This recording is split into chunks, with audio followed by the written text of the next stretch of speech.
Hello student, welcome back once again my YouTube channel Passionator at tech. आज मैं आपके लिए आपकी क्लास के चैप्टर फर्स्ट ग्रैंडफादर की स्टोरी, उसकी एक्सरसाइज, क्वेश्चन आंसर्स और समरी लेकर आई हूँ। तो मेरे प्यारे बच्चों, आप इस वीडियो को पूरा देखेंगे और अच्छी तरह से इसकी स्टोरी समझेंगे और इसके क्वेश्चन आंसर एक्सरसाइज सभी को अपनी नोटबुक में और बुक में फिल करेंगे। तो मेरी आपसे रिक्वेस्ट है कि आप इसको पूरा देखें। Chapter first, grandfather. Grandfather means दादाजी। आप सबके भी दादाजी होंगे, तो आप सभी लोग इस वीडियो के नीचे कमेंट बॉक्स में अपने अपने दादाजी का नाम लिखेंगे। तो चलिए शुरू करते हैं अपनी story. Once a poor couple had a son. एक गरीब पति पत्नी के एक बेटा था। After a few years, the mother of the child died. कुछ सालों बाद उस बच्चे की माँ की डेथ हो गई, यानी उसकी मृत्यु हो गई। Father worked hard day and night to give the best food and clothing to his only son. जो उनके पिताजी थे, उन्होंने दिन और रात कठिन परिश्रम कर कर अपने बच्चे को सबसे अच्छी शिक्षा और सबसे अच्छा खाना दिया। He earned a lot of money and provided the best schooling and college education to his son. उसने बहुत सारा पैसा कमाया और अपने बेटे को सबसे अच्छी स्कूली शिक्षा और कॉलेज की एजुकेशन प्रदान की। Years passed by and the boy grew up into a handsome young man. साल गुजरते गए और जो वो बच्चा था सुंदर नवयुवक बन गया। He had no bad habits and was very well behaved. उसके अंदर कोई भी बुरी आदत नहीं थी और बहुत ही अच्छे व्यवहार का लड़का था। But in his heart he felt ashamed of his old and poor father who had lived in a village. लेकिन उसके दिल में बस क्या थी, एक शर्म थी अपने बूढ़े गरीब पिता के लिए जो कि गांव में रहता था, क्योंकि वह बहुत पढ़ लिख कर विद्वान बन गया था, नौकरी करता था और शहर में रहता था। इसीलिए उसको अपने बूढ़े और गरीब पिता के लिए शर्म महसूस करती थी कि ये मेरे पिताजी गरीब हैं। उसे अपने दोस्तों के सामने उनको ले जाने में शर्म आती थी। Soon the young man married a beautiful city girl from a very wealthy family. जल्दी ही उस यंग नौजवान ने शहर की एक बहुत सुंदर और धनी परिवार की लड़की से शादी कर ली। As there was no one to look after the old father, his poor father moved into their city mansion. और जब उसके पिता की देखभाल के लिए कोई नहीं था, तो जो उसके गरीब पिता थे, बेचारे पिता थे, वो उसके शहर में मेंशन यानी एक बहुत बड़ा बंगला होता है, घर होता है, उसमें आके रहने लगे। But as the young man was ashamed of his father, he give him a shade in the backyard to live in. पिता पर बहुत शर्म आती थी, इसलिए उसने अपने पिता को अपने घर के पीछे हाथा में रहने की जगह दे दी। He gave him some old cloth to wear. उसने अपने माता पिता को पुराने कपड़े दिए पहनने के लिए। He never went to meet his father. वह अपने पिता से कभी भी मिलने नहीं जाता था। The servants used to give some leftovers to him for lunch and dinner. जो नौकर थे वो बचा कुचा खाना और लंच डिनर में उसको दे के आते थे। A few years later, the young couple had a son. कुछ दिनों बाद उन यंग कपल के एक बेटा हुआ। As the boy grew up, he used to observe his father treating the old man severely. जैसे जैसे वो लड़का बड़ा होता गया, वो अपने पिता को बूढ़े व्यक्ति से बुरा व्यवहार करते हुए देखता रहा। He used to feel bad about it. उसे बहुत बुरा लगता था। He had great love and sympathy for his grandfather. उसको अपने दादाजी से बहुत ज़्यादा प्यार और सहानुभूति थी। Once on a cold night, the little boy saw his grandfather shivering in the open shade. एक दिन एक ठंड की रात में उसने देखा कि उसके दादाजी ठंड में कपकपा रहे हैं। So he picked up his father's warm blanket to give his grandfather. इसलिए उसने अपने पिता के गर्म कंबल को उठाया और अपने ग्रैंडफादर को देने के लिए चल दिया। Just then his father came and said, "Where are you taking my blanket?" तभी उसके पिता आए और उन्होंने कहा कि तुम मेरा ब्लैंकेट लेकर कहाँ जा रहे हो? Father, grandfather is feeling cold, I shall give the blanket to him. पिताजी, दादाजी को ठंड लग रही है और मैं उन्हें ब्लैंकेट देने जा रहा हूँ। At this, the boy's father took out an old torn blanket from the storeroom and gave it to the boy. इस पर उस लड़के के पिता ने एक पुराना फटा हुआ कंबल दिया जो कि स्टोर रूम से उसने निकाला था और कहा, he said, go and give this old blanket to the old man. उसने कहा कि जाओ और यह पुराना ब्लैंकेट उस बूढ़े व्यक्ति को दे आओ। That's enough for him. यह उसके लिए पर्याप्त है। Enough मतलब पर्याप्त। The little boy took the old blanket and gave it to his grandfather, but he didn't like it. वह छोटा लड़का उस पुराने कंबल को अपने पिता दादाजी को दे आया, लेकिन उसको यह पसंद नहीं आया। He went back to his room and cut his father's new blanket with a pair of scissors. वह अपने रूम में वापस गया और उसने अपने पिता के नए कंबल को सीजर से काट दिया। He took some of his father's clothes and torn them. उसने अपने पिता के नए कपड़ों को भी क्या करा? काट दिया। He put all of them together. उसने यह सब साथ रख लिए। His father came to him and asked. उसके पिताजी आए और उन्होंने उससे कहा, Why have you torn my clothes and blanket? तुम मेरे कपड़े और ब्लैंकेट्स को क्यों काट रहे हो? The boy said. लड़के ने कहा, I'm keeping them for your old age. मैं इन्हें तुम्हारे बुढ़ापे के लिए रख रहा हूँ। When I grow up, I will give these clothes to you like you give torn clothes to the grandfather. जब मैं बड़ा हो जाऊँगा यह कपड़े मैं तुमको दूंगा जैसे कि तुम इस समय दादाजी को। Hearing this, the young man and his wife were taken awake. यह सुनकर वह जवान व्यक्ति और उसकी पत्नी को बहुत शर्म महसूस हुई। उनको चिंता होने लगी। They felt sorry and realized their mistake, that how they had treated the old man. उन्हें बहुत बुरा लगा और उन्हें अपनी गलती समझ में आई कि वह कैसे बूढ़े व्यक्ति के साथ बुरा व्यवहार करते थे। They went in the old man and apologized. वह बूढ़े व्यक्ति के पास गए और उससे क्षमा मांगी। After that, they kept him in comfort in the mansion where they lived. इसके बाद उन्होंने उस बूढ़े व्यक्ति को अपने पास बंगले में रखा जहाँ वे रहते थे। तो बच्चों, आप सब मुझे कमेंट बॉक्स में लिख के बताएंगे कि आपको ये स्टोरी कैसी लगी।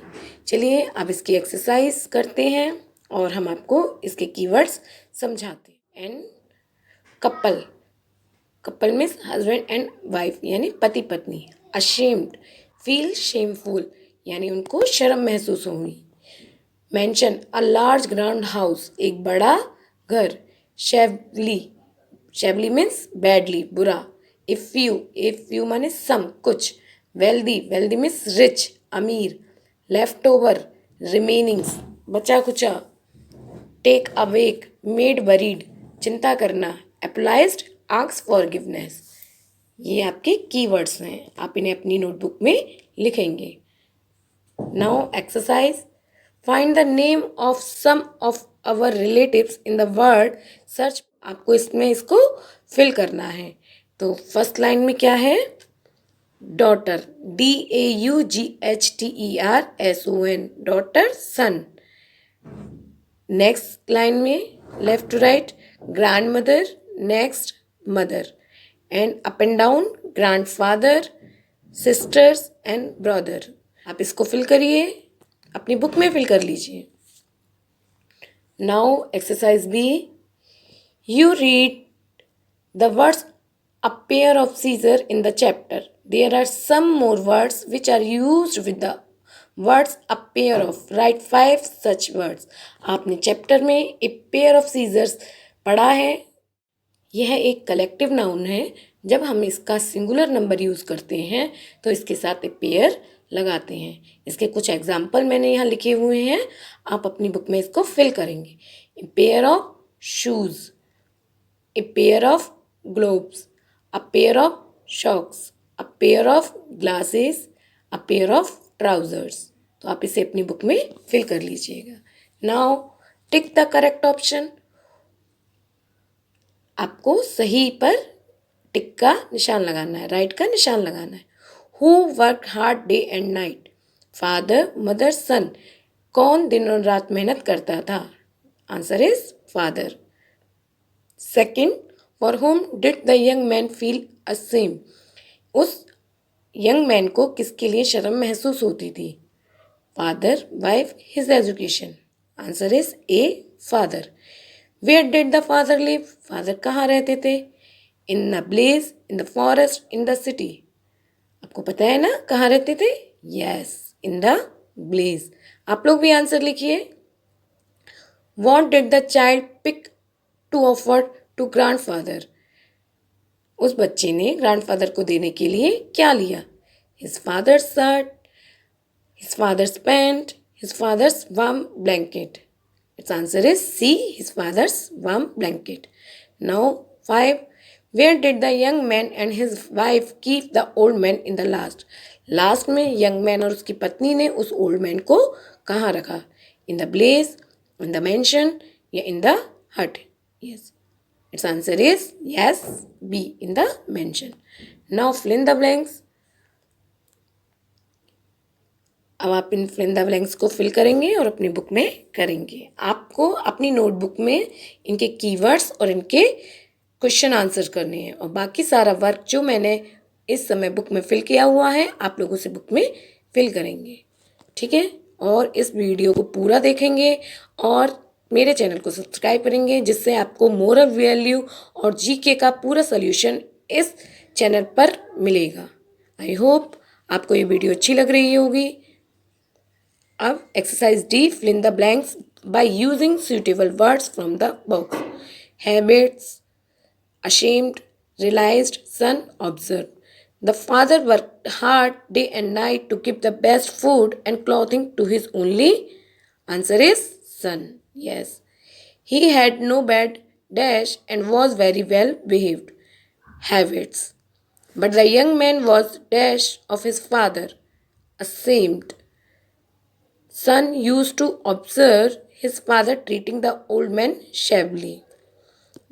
They felt sorry and realized their mistakes. इसका अर्थ मैं आपको पहले ही बता चुकी हूँ. आई होप आप इसको अच्छी तरह से समझ रहे होंगे. Now exercise E, write T for true and F for false statement. यानी आपको इसमें स्टेटमेंट के आगे ट्रू यानी सही के लिए टी लिखना है और गलत के लिए एफ लिखना है. Once a poor couple had a daughter. गलत, उनके एक बेटा था. Yes, F. The boy grow into a handsome man. Yes, it's absolutely true. वह बड़ा होकर एक सुंदर नवयुवक बन गया. The young man married a blaze girl. No no no no no, it's wrong. That is false. A few later the young man had a son. Yes, true. कुछ दिनों बाद, कुछ सालों बाद उस यंग मैन के एक बेटा हुआ. The little boy use to feel bad about the grandfather. Yes, उस लिटिल बॉय को अपने ग्रैंडफादर के लिए बुरा लगता था. True. The little boy give the old shirt to his father to the old man. No no no no no, it's wrong. That is false. Now answer the following questions. इनको मैं अच्छी तरह समझाती हूँ, आप इसे समझेंगे और अपनी बुक में नोटबुक, एक्सरसाइज नोटबुक में इनको लिखेंगे. First question is, what kind of education did the father provide to his son? Father ने अपने बेटे को किस प्रकार की एजुकेशन दी? आप सबको पता है ना, आप सब लोग रिप्लाई करें. Yes, answer is the father provided the best schooling and college education to his son. Okay, यानी उसने अपने बेटे को सबसे अच्छी स्कूल शिक्षा और सबसे अच्छी कॉलेज की शिक्षा प्रदान की. Why did the young man feel ashamed? Young man को बुरा क्यों लगता था, शर्म क्यों आती थी? The young man felt ashamed of his old and poor father who lived in a village. Young man को अपने बूढ़े और गरीब पिता पर शर्म आती थी जो कि गांव में रहते थे. Where did the father move? उसके पिता कहाँ पर चले गए? The father moved into the city mansion of his son. जो फादर थे वह अपने बेटे के पास मैंशन में, सिटी में रहने के लिए आ गए. What did the little boy feel about his grandfather? जो बॉय था वह अपने ग्रैंडफादर के लिए क्या महसूस करता था? The little boy felt bad about his grandfather. छोटा बच्चा अपने दादाजी के लिए बुरा महसूस करता था। What did the little boy do with the pair of scissors? लड़के ने सीजर से क्या करा? The little boy cut his father's new blanket with the pair of scissors. छोटे लड़के ने अपने पिता के नए कंबल को सीजर से काट दिया। सीजर्स मीन्स कैंची। Why does the young man and his wife feel sorry? Young man और उसकी पत्नी को सॉरी क्यों फील हुआ? The young man and his wife felt sorry for their behaviour with the old man. Young man और उसकी पत्नी को ओल्ड मैन से यानी अपने पिताजी से माफ़ी मांगी, अपने व्यवहार के लिए बुरा महसूस हुआ। Family then behave well with him, her. Your own child looks it and learn. You know that the children copy the elders. ये पेरेंट्स के लिए हैं, ठीक है। और हमें बताना है कि आप अपने पेरेंट्स को, ग्रैंड पेरेंट्स को टाइम दीजिए, उनके साथ वक्त व्यतीत करिए। इस समय वैसे भी कोरोना का टाइम है, तो आप जितना समय अपने ग्रैंड पेरेंट्स के साथ बिताएंगे उतना आपके लिए अच्छा होगा। तो प्यारे बच्चों, आपको यह वीडियो कैसी लगी आप अपने नाम के साथ कमेंट बॉक्स में ज़रूर लिखेंगे और इस चैनल को लाइक करेंगे, सब्सक्राइब करेंगे और कमेंट बॉक्स में अपने ग्रैंड पेरेंट्स का नाम ज़रूर लिखेंगे। वीडियो अच्छी लगी हो तो आप इसे अपने दोस्तों के साथ, अपने रिलेटिव्स के साथ शेयर करिए और बताइए कि आपकी मैम ने आपको ये स्टोरी कैसे क्लियर करी। Bye bye.